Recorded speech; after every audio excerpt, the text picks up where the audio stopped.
Olá a todos, eu sou o professor Chico e hoje vamos discutir o Teorema do Impulso. O Teorema do Impulso relaciona duas grandezas importantes no estudo de colisões, que é o impulso e a quantidade de movimento. Então hoje vamos ver como é que essas duas grandezas estão relacionadas.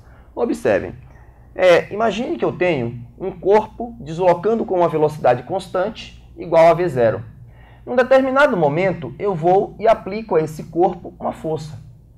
Aplicando uma força a esse corpo, eu estou dando um impulso nele. Esse impulso fará com que, após um determinado intervalo de tempo, a velocidade que era o valor inicial V0 passe a ser o valor final que eu vou representar pela letra V. Nosso objetivo agora é calcular o impulso dessa força.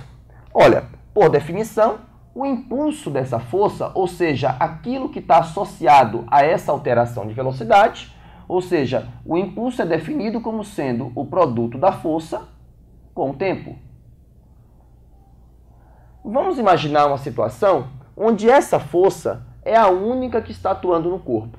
Se essa força for a única que está atuando no corpo, ela é a resultante. Então vamos calcular agora um impulso especial. Vamos calcular o impulso devido à força resultante. Então, se essa força for a única, ela é a força resultante. Esse impulso que eu vou calcular é o impulso resultante.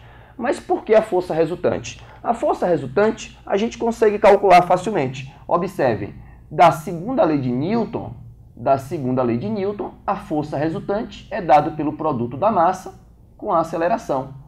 Continuando a expressão, eu tenho que a aceleração do corpo, por outro lado, é dado pelo quanto está variando a velocidade pelo tempo.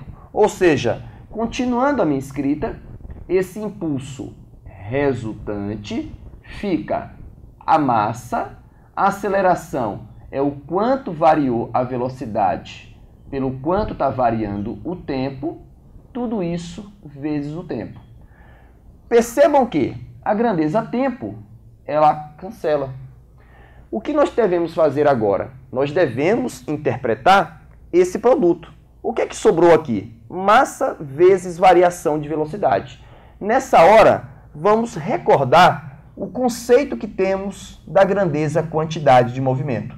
A grandeza quantidade de movimento, ela é definida como sendo o produto da massa do corpo com a velocidade. Observem que aqui apareceu massa vezes a variação de velocidade. Observem, se eu multiplico a massa pela variação da velocidade, isso me dá a variação da quantidade de movimento. Percebam, então, que o impulso da força resultante mede o quanto está variando a quantidade de movimento.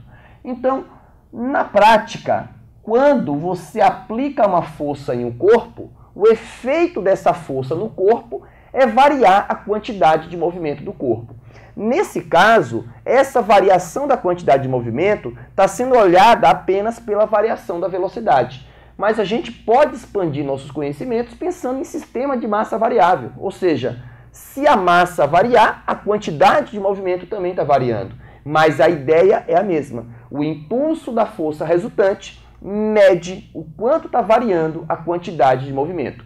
Esse é o teorema do impulso, que busca relacionar essas duas grandezas, o impulso e a quantidade de movimento.